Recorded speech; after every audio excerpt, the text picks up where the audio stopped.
சரி, நீ பர்ச்சேஸ்லாம் முடிச்சிட்டியா? முடிச்சிட்டேன் ஐயா. வீட்டுக்கு தான் போயிட்டு இருந்தேன். வழியில சின்னையாவை பார்த்து பேசிட்டு இருந்தேன். சரி வா, வண்டியில் ஏறு. நானும் வீட்டுக்கு தான் போறேன். ட்ராப் பண்ணிடுறேன். ஐயோ, அதெல்லாம் வேண்டாம் ஐயா. அம்மா கண்ணில் பட்டா பெரிய பிரச்சனை ஆயிடும். அதெல்லாம் ஒன்றும் ஆகாது. எவ்வளோ தூரம் நடப்ப? அட்லீஸ்ட் ஆட்டோலேருந்து வந்து போகலாம்ல.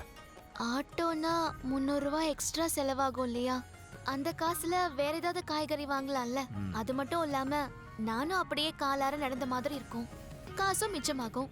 அடேங்கப்பா, குட். கிச்சன் வந்து சமையல் பண்ற இடம் மட்டும் இல்ல.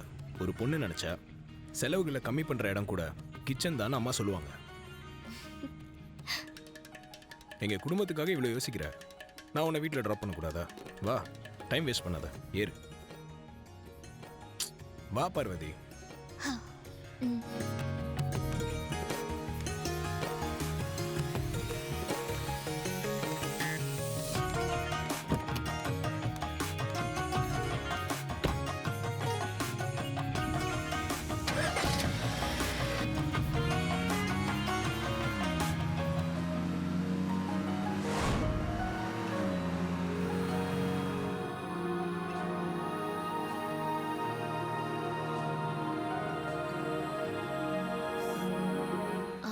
ஐயா, என்ன பார்வதி?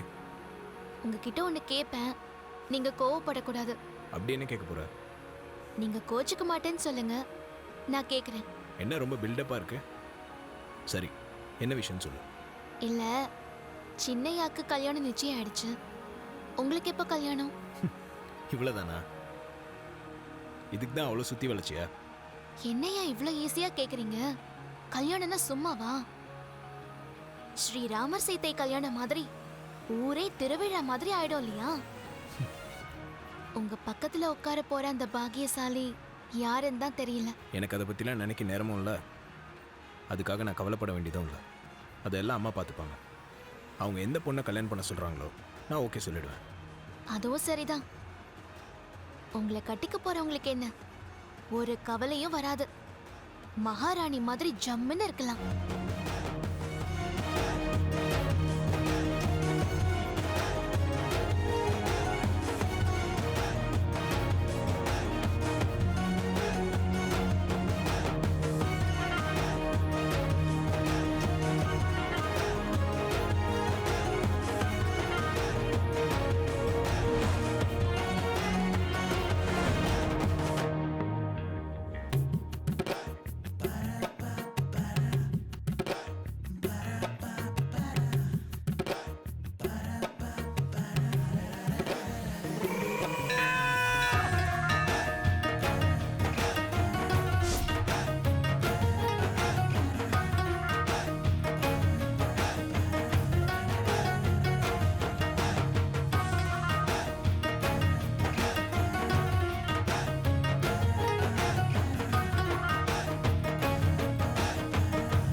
ஐயோ ஐயா, ஐயோ ஒரு நிமிஷம் இருங்க, கண்ணு திறக்காதீங்க.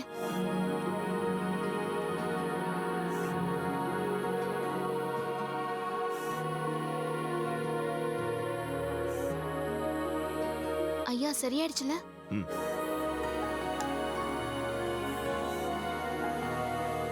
ஐயா, இது காப்ப கயிறு. இது ஆம்பளைங்க கையில கட்டிக்கிட்டா ஒரு ஆபத்தும் வராது.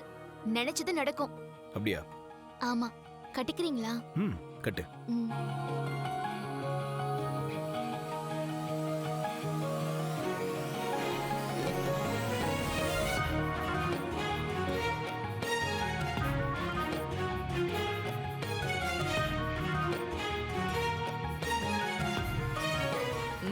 பார்வதி, சமையல் வாசனை மூக்க தொலைக்குது. அப்படி என்ன சமைச்சிருக்க? அக்கா, இது அம்மாக்கு ஸ்பெஷலா பண்ணிருக்கேன்.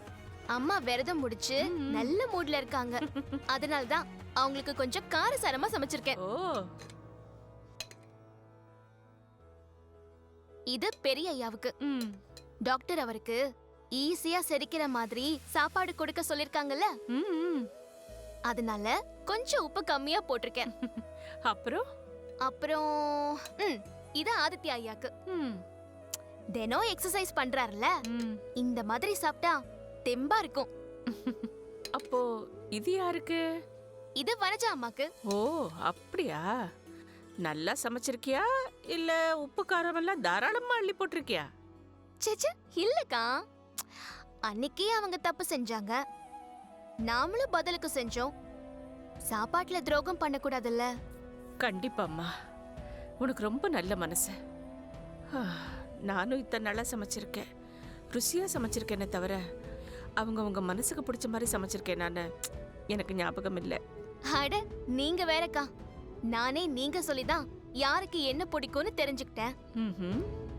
அது மட்டும் இல்லக்கா, அகிலாண்டேஸ்வரி அம்மா, ஆதித்யா ஐயா இவங்களுக்கெல்லாம் சமையல் செய்யற பாக்கியம் எனக்கு கிடைச்சதே, அதுவே பெரிய புண்ணியம்க்கா. இல்லம்மா, அவங்க எல்லாரும் நல்லா இருக்கணுங்கிறதுக்காக பார்த்து பார்த்து சமைக்கிற பாரு, நீ கிடைச்சதுக்கு அவங்க தான் புண்ணியம் பண்ணிருக்கணும்.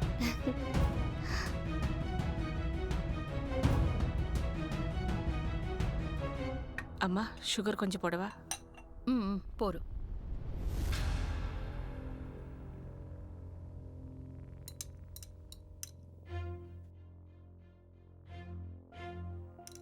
ஆதித்யா, சொல்லுங்கம்மா. என்கேஜ்மெண்ட் வேலையெல்லாம் எந்த லெவல்ல இருக்கு? சிட்டியில் இருக்க எல்லா ஸ்டார் ஹோட்டல்ஸ்லேயும் ரூம் புக் பண்ணியாச்சு, இன்க்ளூடிங் பார்ட்டி ஹால்ஸ். நம்ம ரெடிமா? ஸ்டார் ஹோட்டல் ரெடி, பொண்ணு ரெடி, பிரேஸ்லெட் வாங்கின பார்வதி கூட கரண்டியோட ரெடி. ஆனா இப்ப நம்ம கூட நானும் ரெடி அப்படின்னு சொல்ல வேண்டிய மாப்பிள்ளை எங்க?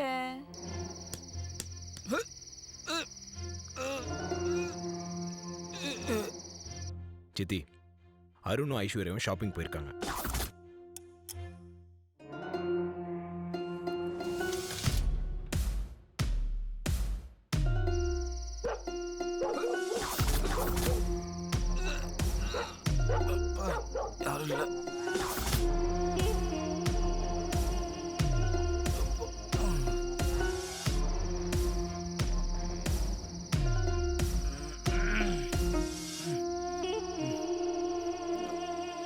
நம்ம வீடு தானா? ஆமா. இங்க பாரு, நான் ஒரு கம்பெனி ரன் பண்றேன். மாசம் பல கோடி ரூபாய் டர்ன் ஓவர் பண்ற அளவுக்கு என்கிட்ட டேலண்ட் இருக்கு. உன்கிட்ட என்ன இருக்கு? இவ்ளோ டேலண்ட் வச்சிருக்கிறேன்னா தகுதியே இல்லாத உனக்காக என் பேரை மாத்திக்கணுமா? முடியாது, முடியாது, முடியாது. அவளை மட்டும் நான் கல்யாணம் பண்ணிக்கிட்டா ஃபேன்லயோ இல்ல ஏதாவது ஒரு மரத்துலயோ தொங்கணும்.